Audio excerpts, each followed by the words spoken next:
चलती हुई हवा में छम छम, चलती हुई हवा में छम छम. Welcome.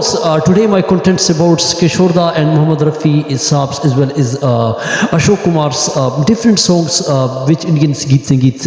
दोस्तों आप सबका स्वागत है. चैनल को सब्सक्राइब करें, लाइक करें और हम एक ऐसी घटना एक बताते हैं जो दोस्तों एक गीत था जिसमें मोहम्मद रफ़ी साहब को भी दिया गया और उसकी जो आवाज़ थी उस पे फिट्स बैठी, लेकिन बाज़ औक़ात ऐसे गीत भी होते थे जिसमें मजरूह सुल्तानपुरी उस ज़माने में लिखते तो किशोरदा की आवाज़ पे फिट बैठते और बाज़ मोहम्मद रफ़ी साहब की आवाज़ पे फिट बैठते. दोनों मायनाइक रहे, लेकिन दोस्तों अशोक कुमार ने एक गीत में जो है अपने भाई से गीत लेकर मोहम्मद रफ़ी साहब को दिया. वो गीत आपको सुनाते हैं, लेकिन इसकी घटनाएं कुछ इस तरह है कि दोस्तों उससे पहले का जो एक गीत था जिसमें मोहम्मद रफ़ी ने गाया और उस पर फिल्म थी गंगा की धुन, एक फिल्म थी जिसमें मोहम्मद रफ़ी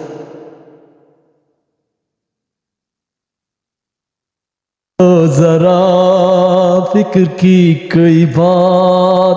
दोस्तों ये इस तरह के गीत कई ऐसे थे जिसमें फिल्म के अंदर जो स्क्रीन्स दिखाया जाता जो हीरो पे फिट बैठते थे और वो जो डायरेक्टर्स हीरोज़ जो थे वो समझते थे. एक कारण ये 64 की एक फिल्म थी जिसमें धर्मेंद्र जी की फिल्म में एक गीत को जो ज़माने में गाया था. उस ज़माने में कई सिंगर्स थे जिसमें आशा भोसले, लता मंगेशकर, मोहम्मद रफ़ी, किशोरदा रहे, लेकिन मजरूह सुल्तानपुरी ने उस गीत को उन्होंने लिखा उस वक़्त की जो सिचुएशन थी जिसमें गीत एक किशोरदा और लता ने एक गीत गाया था. छेड़ो ना मेरी जुल्फ़े, छेड़ो ना मेरी जुल्फ़े. ये चित्रगुप्त जो इसकी डायरेक्ट कर रहे थे, चित्रगुप्त की एक फिल्म के अंदर जो कहीं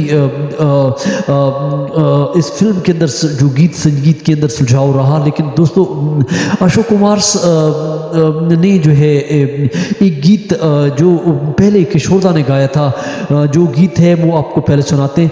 शमा बुझने को चली, शमा बुझने को चली. लेकिन दोस्तों इस गीत को अशोक कुमार ने जो किशोरदा की आवाज़ में था, लेकिन इस पे किशोरदा बड़ी काफ़ी तंग भी रह गए थे. और उस ज़माने में जो क्योंकि मजरूह ने ये गीत लिखा था और ये उसकी सच्चाई थी. लेकिन दोस्तों ये गीत जो मोहम्मद रफ़ी ने बाद में जो अपने अंदाज में गाया, शमा बुझने को चलती, शमा बुझने को. दोस्तों ये गीत तो उस वक्त ज़माने में रहा, लेकिन कई और भी गीत उसका इतिहास के लिए रहे जिसमें चलती हुई हवा में छम छम, चलती हुई हवा. दोस्तों उसमें कई सतम सुना जाने वाले और कई और गीत थे जिसमें किशोरदा को ये गीत नहीं दिया गया. अगर दोस्तों ये हम जानकारी के लिए ये कहना चाहते हैं कि ये गीत मोहम्मद रफ़ी साहब ने गाए जो सुपर हिट तो रहे, लेकिन अगर ये गीत जो उस ज़माने में किशोरदा को दिए जाते तो और भी सुपर हिट रहते, क्योंकि उसमें रोमांस के दौर था.